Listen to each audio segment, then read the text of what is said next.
Hi, everybody. Oh, my word. Welcome to Quickie with Miss B. I'm Miss B. Thank you for joining us. All this week we've been talking about captivating critters. Today. Hey, John, have you ever seen a chicken with a pair of pants on? No, I haven't seen a chicken with a pair of pants on. They actually make them. Chicken pants? Yep. For what? Catching eggs? Maybe. Although it probably would run down his leg. That would be good. Not if he had not if he was wearing skinny jeans. Nope. Chicken That'd be pants, problematic. huh? No, I That's have my not sister-in-law.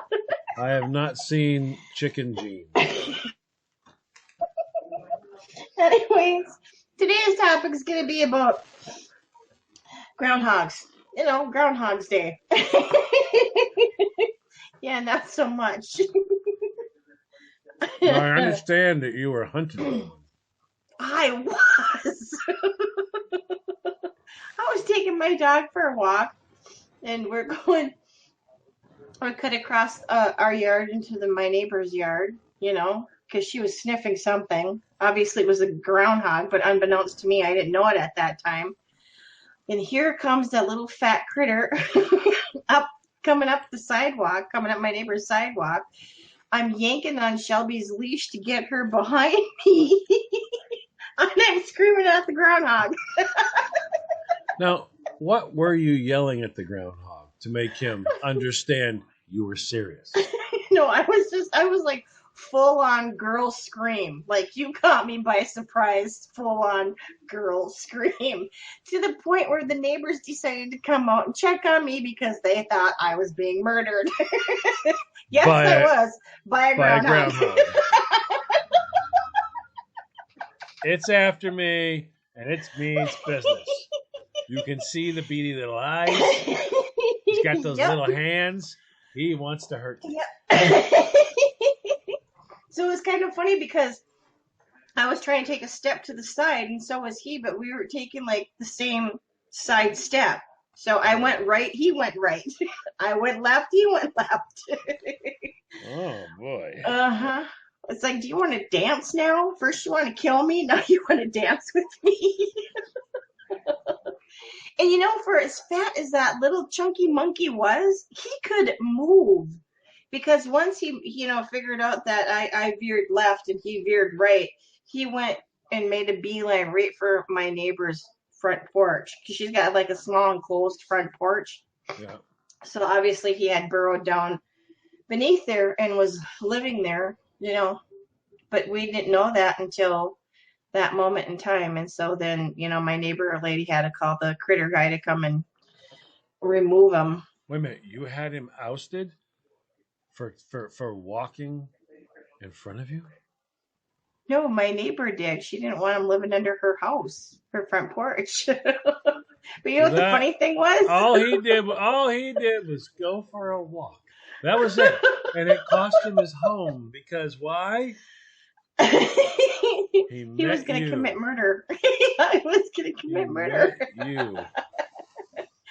So she got the guy to come out and trap him, because she didn't want to hurt him. She said, just could you please live trap him and bring him out to the wild or wherever.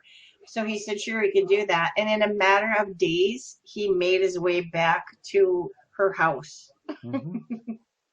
And so he'd pop out every now and again. So after a while, I got used to seeing him. So I started calling him Teddy. He just looked like a teddy to me. Interesting. Like, hey, Teddy, how's it going? And he just stopped, look at me, and then hey, Teddy, how's it going? I'm going to kill you one of these days. I'm going to burrow into your house and come up in your bedroom, take care of business. I had to walk all the way back. Do you realize how far that was? Close your eyes, lady. Take a nap. It probably was a very long walk for him. Well, but yeah. He didn't lose any weight in the process. He's got short legs. That little bugger had to walk all the way back. He's like, "Are you freaking kidding me with this stuff?"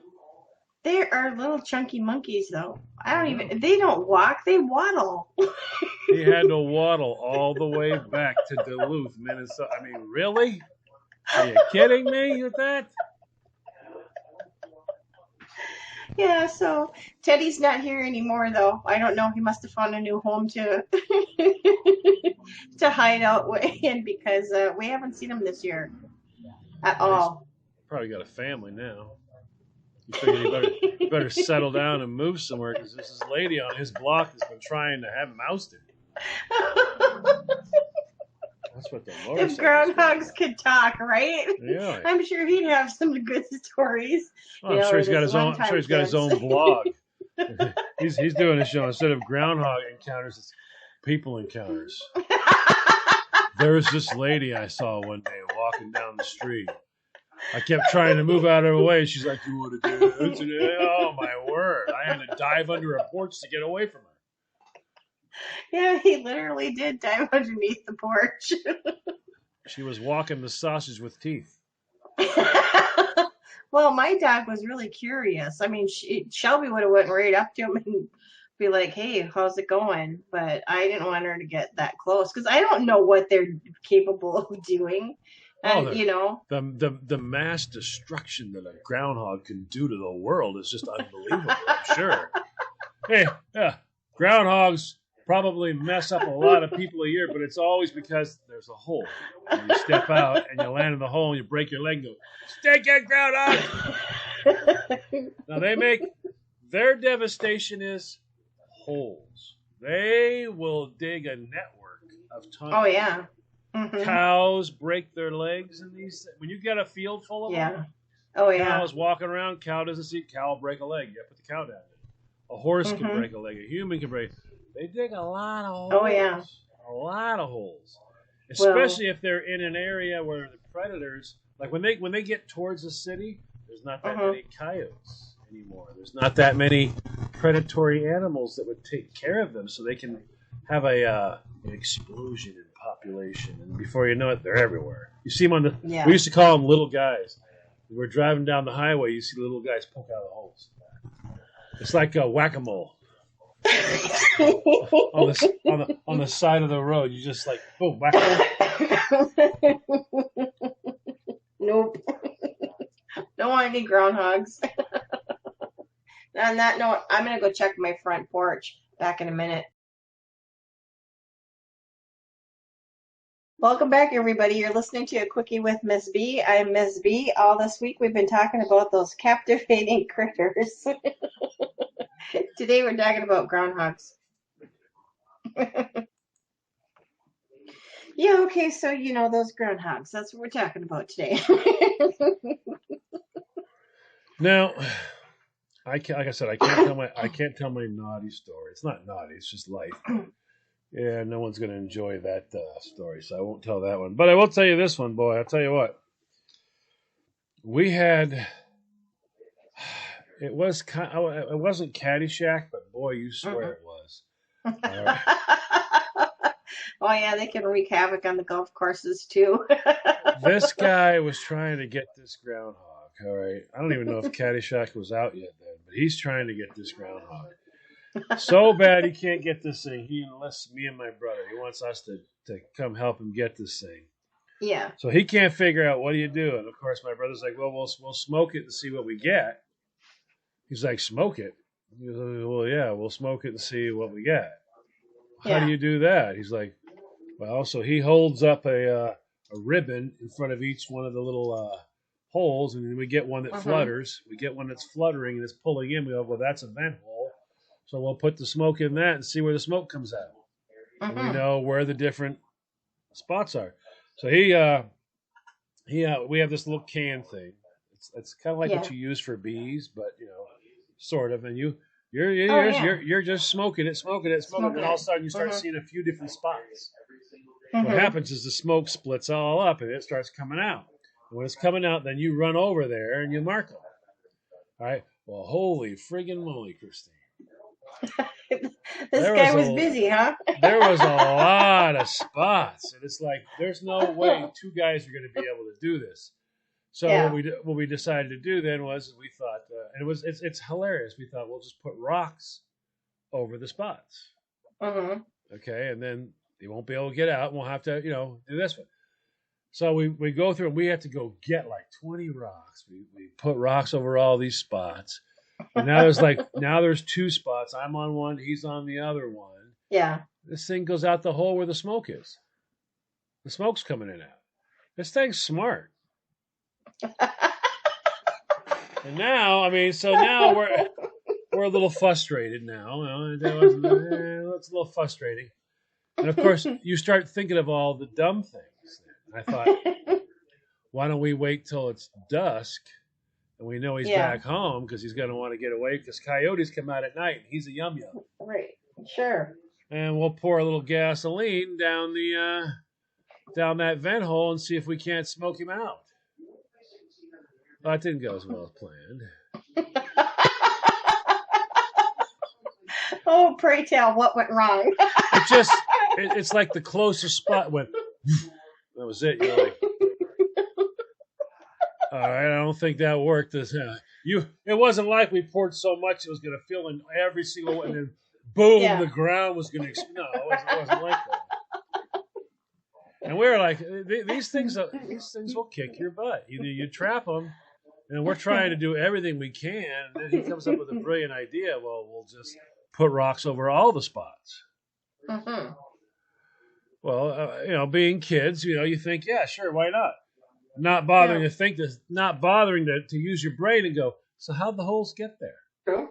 He dug them, huh? I wonder if he still knows how to dig.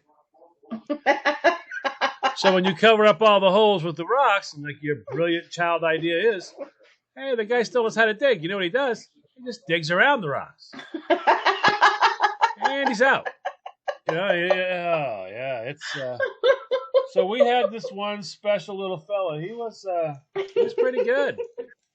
And we end up going to the guy going, can't get him. Because he's a cunning little critter. Can't get him. Why? Just can't get him. He's everything we make, he digs off. Well, he knows how to dig. Now he's got brilliant ideas. Why don't you just destroy that? Be like, because he still knows how to dig. Sure enough, we see him out there after we quit. He's got a pickaxe. He's going to town. It's like, yeah, he still can't dig, right? So if you take a pick and dig up all his stuff, he can't make new ones, right? Okay. You're brilliant. I'm surprised he didn't say flood it and make him come out swimming. Now, my grandmother came up with this brilliant idea. She's like, you guys got it all wrong. What do you mean? Treat him like a dog. What do you mean by that? Treat her like a dog. What do I do to keep dogs out of trash? Put ammonia in them. Oh. Ding, ding, ding. We have a winner. So we sprayed ammonia in all the entrances. And he dug around it, but we stopped seeing him. Because even though he dug around it, that ammonia was still getting in there, and he didn't like that. He had to go. And then came the smart farmer showed up. It wasn't really a farmer, but the smart guy shows up afterwards, and he has a brilliant idea on how to fix it all. He's going to drive over this whole little network of tunnels and just crush them in. Yeah, that didn't go well.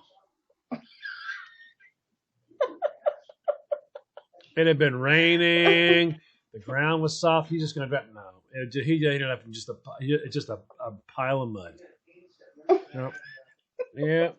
But oddly enough, the ammonia worked. The ammonia did work. Yeah. You evicted him from his house, and then you tore down his house.